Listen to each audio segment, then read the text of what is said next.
Cosmoshock.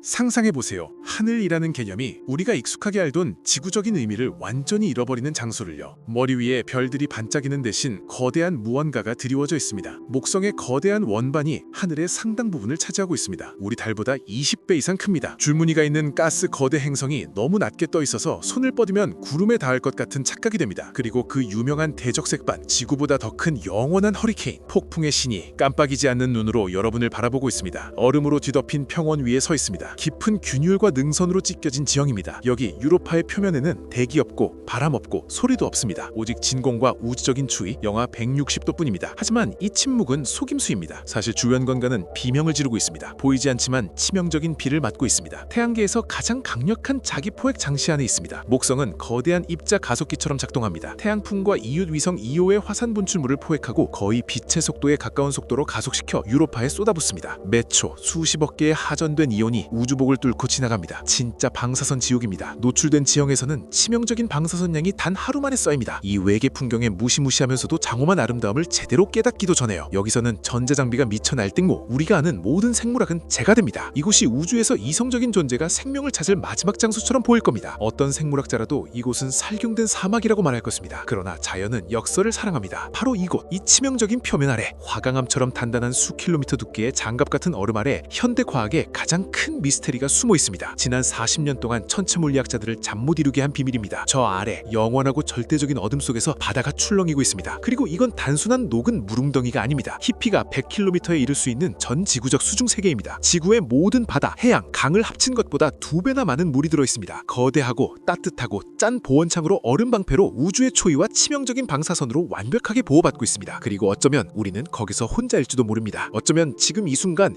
이 심연 속에서 별을 한 번도 본 적 없는 우리 지구 생명과 혈연이 아닌 존재들이 헤엄치고 있을지도 모릅니다. 코스모쇼 채널에 오신 것을 환영합니다. 저는 알렉산더입니다. 오늘 우리는 인류가 만든 어떤 우주선도 아직 감히 시도하지 못한 대담한 잠수를 떠납니다. 얼음을 뚫고 유로파의 심연으로 내려갈 겁니다. 목성의 가장 수수께끼하고 매혹적인 위성, 이 방사능 광고에서 누가 살아남을 수 있을까요? 태양광 없이 에너지는 어디서 오는 걸까요? 그리고 왜 이 먼 얼음 덩어리가 지구 밖 생명을 찾는 우리의 가장 큰 희망일까요? 편안히 앉으세요. 시작합니다. 유로파가 어떻게 만들어졌고 어떻게 살아가는지 진정으로 이해하려면 익숙한 지구 논리를 버리고 태양을 잊어야 합니다. 태양계 중심에서 거의 8억 킬로미터 떨어진 곳에서 우리 별은 작지만 밝은 점으로 변합니다. 그 빛은 여기서 따뜻함이 절실히 부족하다는 희미한 상기일 뿐입니다. 태양광은 지구보다 25배 약합니다. 태양계의 이 어두운 구석에서는 완전히 다른 법칙이 작용하고 생명의 원천도 다릅니다. 여기서는 중력이 지배합니다. 유로파는 단순히 공허 속을 떠도는 죽은 얼음 덩어리가 아닙니다. 가장 잔인한 중력 충돌의 중심에 있습니다. 진짜 거인들 사이에서 줄다리기를 하고 있는 위성을 상상해보세요. 한쪽에는 행성의 왕 목성, 그 괴물 같은 질량이 유로파를 끌어당겨 철의 집게로 붙잡으려 합니다. 반대쪽에는 불안한 형제자매들, 화산 활동이 격렬한 이오와 거대하고 무거운 가니메데. 그들은 천문학자들이 부르는 궤도 공명이라고 부르는 엄격한 수학적 리듬 속에서 움직입니다. 가니메데가 한 바퀴 돌 때마다 유로파는 정확히 2바퀴, 빠른 이오는 4바퀴 돕니다. 이 중력 구구단은 유로파에게 휴식을 주지 않습니다. 이웃들은 계속 끌어당겨 완벽한 원형 궤도에서 밀어내고 궤도를 타원형으로 늘려버립니다. 바로 이 타원이 모든 것의 열쇠입니다. 유로파가 목성에 가까워지면 거인의 인력이 강해져 위성을 거의 납작하게 만듭니다. 멀어지면 그 힘은 약해지고 유로파는 다시 둥그러집니다. 물리학에서는 이를 조석가열이라고 부르지만 사실은 고문에 더 가깝습니다. 평범한 테니스공이나 철사를 선으로 빠르고 리드미컬하게 쥐었다 폈다를 반복한다고 상상해보세요. 몇 분 후 고무와 금속이 뜨거워지는 것을 느낍니다. 유로파의 암석 내부에서 정확히 같은 일이 일어나고 있습니다. 위성의 단단한 표면은 하루에도 30m씩 오르락 내립니다. 마치 발밑의 땅이 매일 10층 건물 높이만큼 숨을 쉬시는 것처럼요. 핵 안에서 돌과 돌이 계속 마찰하면서 엄청난 양의 에너지를 방출합니다. 보이지 않는 힘이 위성 내부를 짓누르고 갈아버리며 기계적 운동을 열로 바꿉니다. 바로 이 내부 마찰이 영원한 동토로부터 세계를 구합니다. 표면에는 우주적인 추위가 지배합니다. 영하 160도, 200도. 얼음은 여기서 화강암만큼 단단해집니다. 하지만 아래에서는 이 중력 엔진이 작동합니다. 얼음을 안쪽부터 녹여 유로파가 완전히 얼어붙는 것을 막고 수십억 년 동안 거대한 바다를 어둠 속에서 액체 상태로 유지합니다.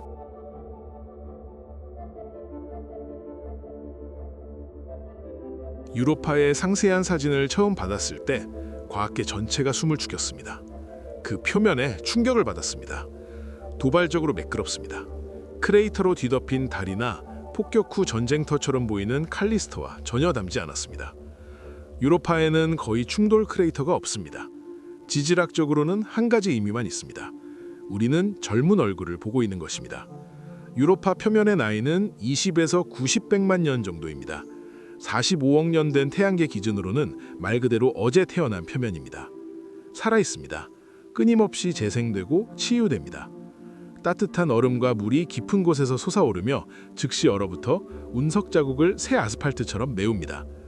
전 위성을 거미줄처럼 뒤덮은 이 유명한 녹슨 붉은색 핏빛 줄무늬들을 보세요. 과학자들은 이를 라이네아라고 부릅니다. 단순한 무늬가 아닙니다. 수천 킬로미터에 달하는 거대한 단층 균열이며 달 전체를 감싸고 있습니다. 그런데 왜 붉은색일까요? 과학자들은 이 녹슨 핏빛색이 바로 바다의 화학적 서명이라고 믿습니다. 마그네슘 설페이트 같은 염류와 복잡한 유기화합물이 위로 분출된 것입니다. 상상해보세요. 균열이 벌어지고 물이 진공 속에서 끓으며 즉시 얼어붙습니다. 그러면 목성에 방사선이 작용합니다. 신선한 얼음을 무자비하게 폭격하고 분자를 부수고 산화시키며 색을 바꿉니다. 사실 유로파의 표면은 거대한 리트머스 시험지이자 깊은 곳에서 출렁이는 화학 칵테일에 대해 방사선이 메모를 남기는 노트입니다. 그리고 깨진 모자이크처럼 보이는 이상한 지역들, 이른바 카오스 지대입니다. 여기서 얼음 껍질이 산산조각 났고 거대한 빙산들이 회전하고 얼음 쭉석을 떠돌다 다시 매트릭스에 얼어붙었습니다. 액체 상태의 물이 때때로 무시무시할 정도로 표면 가까이 다가왔다는 직접적인 증거입니다. 하지만 과학계에서 가장 뜨거운 논쟁은 이 껍질의 두께와 관한 것입니다. 추정치는 10에서 30km 사이입니다. 우리 인간에게는 넘을 수 없는 장벽처럼 보입니다. 하지만 생명에게는 선물입니다. 완벽한 벙커입니다. 수킬로미터 두께의 얼음층은 우주에서 가장 믿을 만한 방어막처럼 작동합니다. 치명적인 입자, 감마선, X선을 흡수하여 그 아래에 절대 안전 구역을 만듭니다. 방사선은 위에서 광란을 일으키며 모든 생명을 살균하지만 이 장갑 속으로 단 5km만 내려가면 가이거 습기에 미친 클릭이 멈춥니다. 그 아래는 수백만 년 동안 방해받지 않은 고요와 안정의 왕국이 시작됩니다. 불가능한 일을 해봅시다. 티타늄 장갑으로 보호된 가상의 심해 잠수정이 마침내 얼음 방패의 마지막 미터를 뚫는다고 상상하세요. 얼음이 갈라지고 우리는 공허 속으로 떨어집니다. 더 정확히 말하면 거북고 짜고 얼음처럼 차가운 물속으로. 우리는 유로파의 바다에 들어섰습니다. 보이는 규모는 지구 상상을 완전히 압도합니다. 단순한 바다가 아닙니다. 우리 우주 구역에 비견할 것이 없는 시면입니다. 이 바다의 깊이는 100km에 달할 수 있습니다. 이 숫자를 곱씹어 보세요. 우리 지구에서 가장 깊은 곳 마리아나 해구는 겨우 11km입니다. 유로파의 바다는 거의 10배나 깊습니다. 우리가 아는 모든 것을 초월하는 거대한 물의 양입니다. 현대 잠수정으로 바다까지 내려가려면 하루 종일 계속 떨어져야 합니다. 여기에는 절대적이고 원시적인 어둠이 지배합니다. 수십억 년 동안 태양광자 하나도 도달하지 못했습니다. 낮과 밤의 교대도 계절도 없습니다. 지구 생명의 기초인 광합성은 여기서 물리적으로 불가능합니다. 그러므로 우리가 아는 의미의 식물, 조류, 플랑크톤은 있을 수 없습니다. 그렇다면 유로파의 세계는 죽고 텅 빈 것일까요? 현대 과학은 말합니다. 절대 아닙니다. 오히려 이 어둠이 생명으로 가득할 수 있습니다. 이 놀라운 바다의 가장 깊은 곳에서 물은 또 다른 얼음층이 아니라 뜨거운 암석 멘트를 만납니다. 바로 이것이 핵심입니다. 앞서 말한 조석 가열 덕분에 유로파 내부는 활성 상태입니다. 깊은 곳에는 거의 확실히 열수 분출구, 외계의 검은 연기꾼들이 존재합니다. 광물과 가스가 과열된 칵테일을 물속으로 뿜어내는 간헐천입니다. 지구에서 우리는 이것을 보았습니다. 대서양과 태평양의 가장 깊은 해구에서 잠수함을 짓누를 정도의 압력 속에서도 생명은 존재하는 것을 넘쳐납니다. 그곳에는 태양이 필요 없습니다. 바닥의 박테리아는 수소, 메탄, 황을 산화시키며 순수한 화학 반응 에너지로 살아갑니다. 이 과정을 화학 합성이라고 합니다. 생명을 위한 대안 경로이며 유로파는 이에 완벽한 조건을 갖췄습니다. 하지만 오랫동안 과학자들을 의심하게 만든 질문이 있습니다. 산소는 어디서 오는가? 단순 박테리아를 넘어 진화하려면 강력한 산화제가 필요합니다. 산소 없이는 큰 다세포 생물이 운동과 복잡한 뇌를 필요한 충분한 에너지를 만들 수 없습니다. 대기와 연결되지 않은 닫힌 얼음 보온평 속에서 바다는 질식했을 것입니다. 그리고 여기서 다시 표면의 방사능 지옥으로 돌아갑니다. 믿을 일이 일어납니다. 위의 모든 생명을 죽이는 바로 그 목성 방사선이 창조자가 됩니다. 무거운 입자들이 얼음에 충돌하여 물 분자를 수소와 산소로 분해합니다. 수소는 우주로 날아가고 순수한 산소는 얼음 격자 안에 갇힙니다. 지질학적 과정, 얼음판들이 서로 아래로 잠길 때 이 축적된 산소는 수백만 년을 거쳐 천천히 방패를 뚫고 바다로 스며듭니다. 유로파는 거대한 행성 배터리처럼 역할합니다. 표면은 방사선과 산소로 충전된 양극, 바닥은 내부 열로 데워지고 화학연료로 가득 찬 음극, 그리고 그 사이 100km의 짠 물, 완벽한 전해질. 복잡한 생물학적 숲을 위한 모든 재료가 더 좋았습니다.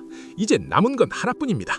자연은 이 카마트에서 살아있는 무언가를 요리했을까요?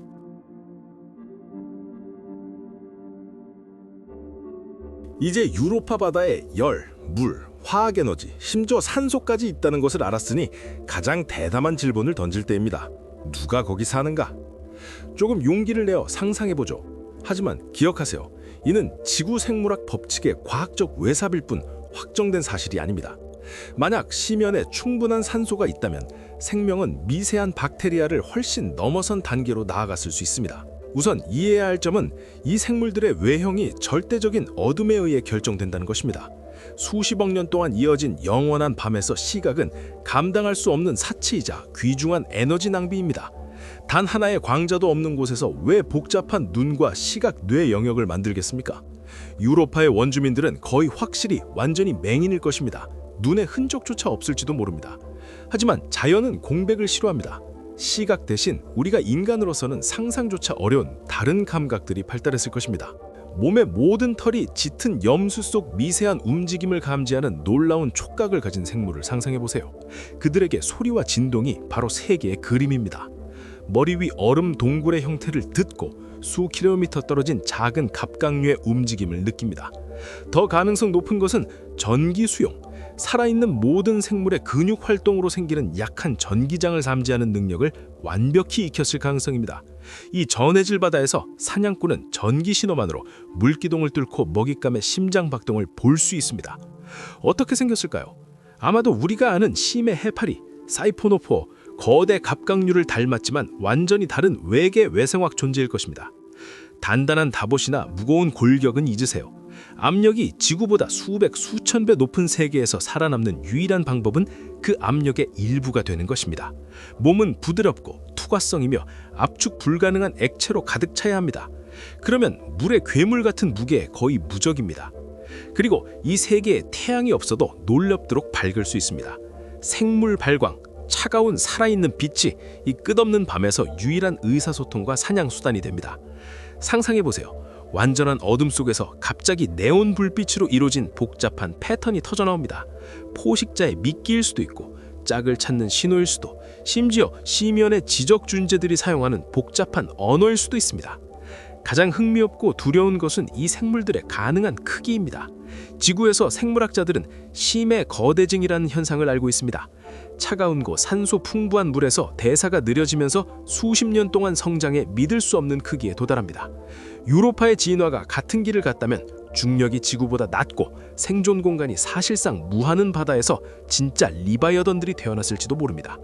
고래 크기 또는 그 이상의 거대하고 단투명한 생명체들이 얼음처럼 차가운 물속을 천천히 조용히 떠돌이며 열원에서 열원으로 이동하는 살아있는 비행십처럼요.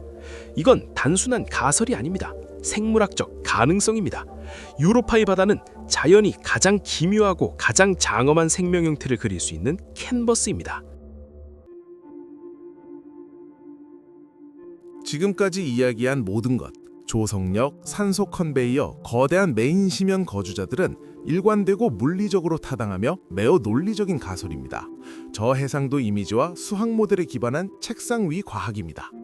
하지만 추측과 이론적 논쟁의 시대는 빠르게 끝나가고 있습니다. 얼음 공허와 강렬한 태양 복사를 뚫고 목성을 향해 이미 유로파 클리퍼가 날아가고 있습니다. 행성 탐사 역사상 가장 야심차고 가장 비싸고 가장 복잡한 행성간 탐사선입니다. 진정한 공학의 걸작입니다. 임무는 신문 일면을 장식할 예쁜 사진을 찍는 것이 아닙니다. 클리퍼는 첨단 기술 탐정입니다. 2030년의 목표에 도달합니다. 수 킬로미터 두께의 얼음 장갑을 X선처럼 관통할 수 있는 가장 강력한 레이더를 장착했습니다. 마침내 빙하 아래 지형의 정확한 지도를 얻고 미터 단위로 바다 깊이를 측정할 수 있습니다. 하지만 가장 흥미로운 것은 유로파 자체를 맛볼 수 있는 능력입니다. 남극에서 망원경이 여러 차례 유령 같은 기둥을 포착했습니다. 수백 킬로미터 높이로 진공 속에 솟아오르는 거대한 물기둥들입니다. 클리퍼는 이 분출물을 통과하고 질량 분석기가 모든 분자를 분석합니다. 착륙해서 얼음을 뚫을 필요조차 없습니다. 유로파가 스스로 바다 샘플을 우리 쪽으로 던지고 있습니다. 마치 배화를 초대하는 것처럼요. 이 조사는 단순한 우주비행 역사 한 줄이 아닙니다. 우리는 생명을 현상으로서의 근본적 이해를 뒤바꿀 수 있는 발견의 문턱에 서 있습니다. 잠시 생각해보세요. 이 물기둥에서 지구와 독립적으로 생겨난 단 하나의 살아있는 세포, 하나의 복잡한 단백질, 하나의 RNA 사슬을 발견한다면 세상은 영원히 바뀝니다. 그것은 다음을 의미합니다. 우주의 생명은 독특한 실수가 아니라 작은 푸른 행성에서의 우연한 사건이 아닙니다. 생명은 우주의 필수적이고 뗄래야 뗄 수 없는 속성이라는 증거입니다. 액체물과 에너지, 시간이 있는 모든 곳에서 생물학이 나타난다는 증거입니다. 유로파에 생명이 있다면 어디에나 있다는 뜻입니다. 엔셀라두스의 모든 얼음바다, 타이탄의 메탄 호수, 다른 별을 도는 먼 외계 행성의 지하수에서도요. 우리는 갑자기 깨닫습니다. 우리는 텅 빈 차가운 집에 사는 것이 아니라 얇은 얼음 껍질로 눈앞에서 가려진 생명의 바다 속에 살고 있다는 것을요. 우리는 더 이상 우주적 고아가 되기 직전입니다.